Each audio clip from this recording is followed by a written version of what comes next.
सदरक्षणाय कलनिग्राय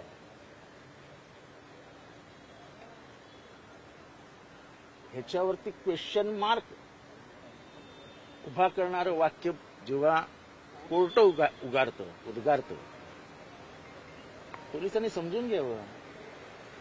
त्यांनी नोंदवलं की तुम्ही FIR नोंदवलेला नाही बरोबर, म्हणजे याचा अर्थ कुठेतरी लूपहोल्स ठेवलेले आहेत. दुसऱ्या पोरीचं विधानच नोंदवलेलं नव्हतं, तिचं काय म्हणणं आहे तेच नोंदवलं नव्हतं. म्हणजे इतका हलगर्जीपणा पॉलिटिकल प्रेशरशिवाय होऊ शकत नाही. पॉलिटिकल प्रेशरशिवाय इतका हलगर्जीपणाने होऊ शकत नाही.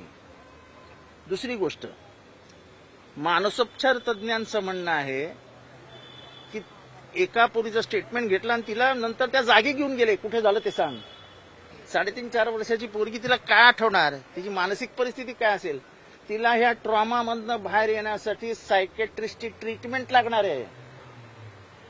म्हणजे सरकार आणि प्रशासन इतकं हलगर्जीपणा करतंय, इतकं असंवेदनशील आहे की त्यांना काय वाटतच नाही. माझं तर म्हणणं SIT नेमली ती बरोबर आहे, पण स्टेट जज, हायकोर्ट जज मॉनिटर्ड SIT असावी. कारण का ते दोघं बंधू हे प्रचंड पोचलेले बंधू आहेत. चांगली शाळा आहे, याबद्दल काय वाद नाही, पण जे काय झालं ते दाबण्याचा प्रयत्न झाला. एवढा वेळ लागतो कशाला.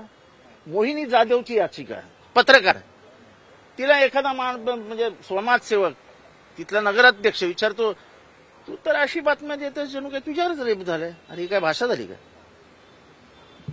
सर्वसामान्यांसाठी लढायचं कोणी. शेवटी पत्रकारांची काहीतरी जबाबदारी आहे. पत्रकार इथे दिवसभर फिरून बातम्या देत असतो, समाजाला उद्बुद्ध करत असतो, समाजाला जागृत करत असतो. ही संवेदनशीलताच कुठे राहिली नाही. एका दिवसात 4-4 बलात्कार होतात.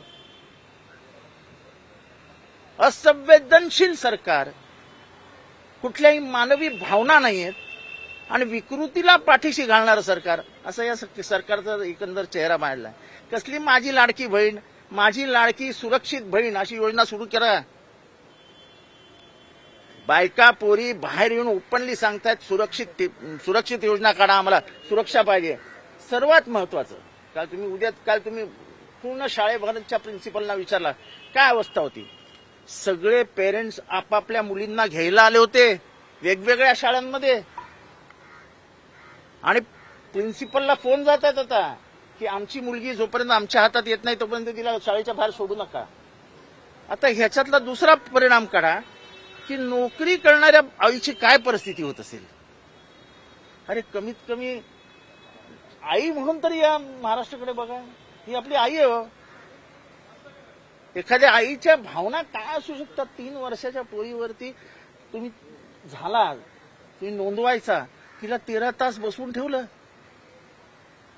ती पोटाशी होती, प्रेग्नंट आहे ती 3 महिन्याची, बसवून ठेवलं तुम्ही तिला.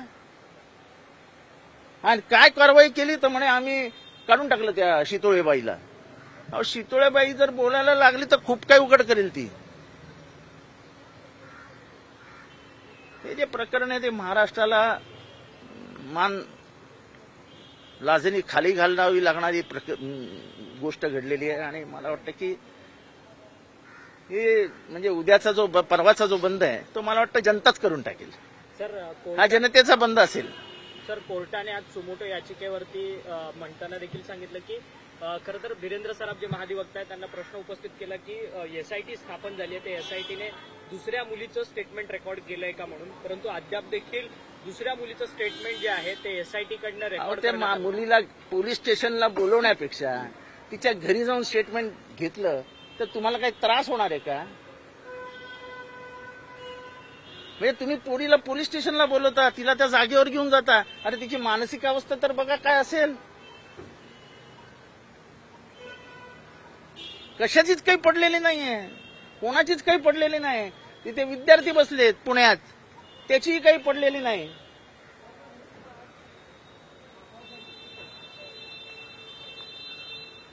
परंतु सातत्याने अशा घटना ज्या काही होतात आहेत, सरकार गांभीर्याने लक्ष देत नाही, कोर्ट ताशेरे सरकारवरती ओढतो. असं आहे, आम्ही काही करून पण निवडणुका जिंकू कशाही, ही मगरुरी आहे ती जनता उतरून टाकेल.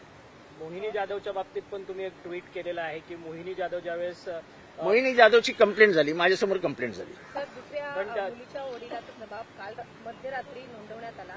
जेव्हा पोलिसांनी हे न्यायालयाने हे प्रकरण स्वतःकडे घेतलं, तेव्हा जाऊन दुसरी जी मुलगी आहे पीडित मुलगी, तेव्हा तिच्या वडिलांचा जबाब नोंदवलेला आहे. कुठेतरी आताही तपास यंत्रणा दिरंगाई करते कारवाई करण्यामध्ये.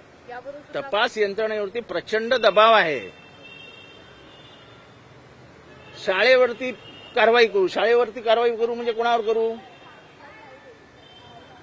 त्याची स्पष्टता करा. ट्रस्टीजवर कारवाई का नाही?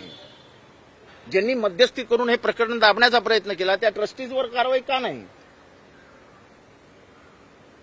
काल या सगळ्या प्रकरणामध्ये शालेय शिक्षण मंत्री दीपक केसरकर यांनी माहिती दिली आहे की जी संपूर्ण शाळेची बॉडी होती तिला बरखास्त केलं आणि प्रशासक त्या शाळेवरती नेमलेला गेला. अहो, जी घटना घडली त्याच्याबद्दल बोलावं, नंतर काय करणार ते सांगू नका. त्या आपटेचा रोल काय होता ते सांगा ना. नंतर आम्ही हे करणार आहोत, नंतर आम्ही ते करणार आहोत, ते नकोय आम्हाला. लंकेत सोन्याच्या विटा आहेत त्या काय कामाच्या आमच्या? 3 दिवस सातत्याने संपूर्ण मराठा विद्यार्थी आंदोलन करत होते आणि विद्यार्थी आंदोलन करत होते पुण्यात, आणि आता त्यानंतर संपूर्ण जी परीक्षा आहे एमपीएससी कडनं पुढे ढकलण्यात आली आहे.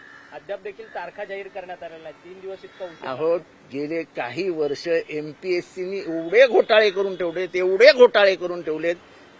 तुम्ही लोकांच्या पोरांच्या आयुष्याशी खेळताय. खास करून ग्रामीण महाराष्ट्रातला जो शिकलेला पोरगा असतो, जो BA होतो, जो MA होतो, जो वेटरनरी डॉक्टर होतो, जो ऍग्रिकल्चरमध्ये असतो, ती सगळी पोरं हे शिक्षण एवढ्यासाठीच घेतात की आम्हाला एमपीएससीची परीक्षा देऊन महाराष्ट्रामध्ये क्लास 1 ऑफिसर होता येईल. मंत्रालयातले अर्धी अधिक पोरं ही गावची आहेत, शेतकरी कुटुंबातली आहेत, ते अधिकारी झालेले आहेत. त्यामुळे त्यांना गावातल्या वेदना समजतात आणि म्हणून महाराष्ट्र इतका संवेदनशील म्हणून ओळखला जातो. ती संवेदनशीलताच संपून टाकतात. हे सगळे काल पुण्यात बसलेले विद्यार्थी हे पुण्यातले आहेत काय? हे एक कोण परभणीचा, कोण औरंगाबादचा, कोण नांदेडचा, कोण कुठला असे 200-300 रुपयावरती खानावळीत राहतात. धड झोपायला जागा नाही, फक्त अभ्यास करतात परीक्षा देण्यासाठी. हाल चालू आहेत, हाल आई वडिलांचे आणि पोरांचे. सर, गिरीश महाजन ज्यावेळेस बदलापूरला गेलेले होते त्यांनी आरोप केला की इथं जी काही घटना झाली हिंसाचाराची, त्या घटनेमध्ये बदलापूरची स्थानिक जनता नव्हती. मग तुम्ही अटक का केली बदलापूरच्या लोकांना? बदलापूरची जनता नव्हती ना, मग अटक का केली आहे? 36 जणांना अटक केली आहे, 300 जणांवर FIR नोंदवलेले. मग त्याचे बदलापूर नाहीत, चला मग घेऊन या बाहेरनं कोण आहेत ते.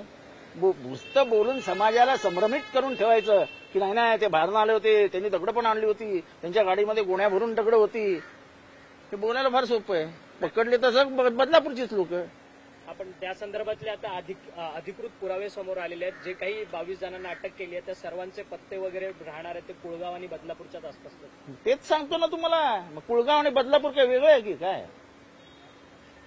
मुख्यमंत्री एकनाथ शिंदे भर सभेमध्ये म्हणतात की बलात्कार झाला, 2-3 महिन्यांपूर्वी आम्ही फास्ट ट्रॅक कोर्टवरती ती संपूर्ण केस नेली आणि आम्ही त्या आरोपीला फाशीची शिक्षा दिली आहे. खरं तर समाज माध्यमातून आता प्रश्न उपस्थित केला जातो, अशा प्रकारची घटना कुठे झाली नाही? ती त्यांनीच सांगावी ना.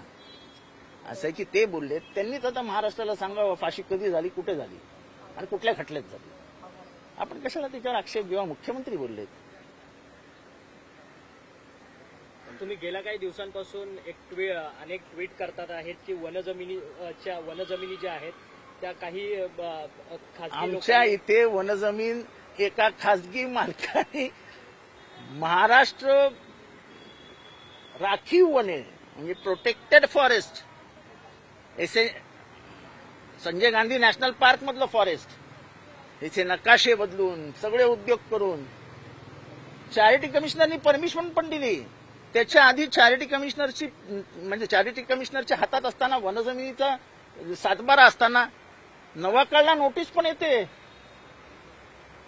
अरे बाबा, नोटीस कशी देता तुम्ही? सरकारी जमीन विकण्याची एक व्हॅल्यूवर जातो, त्या करोडो रुपये किमतीच्या जमिनीचे 31 कोटी व्हॅल्युएशन करतो. याच्या मागे आहे कोणी शोधा.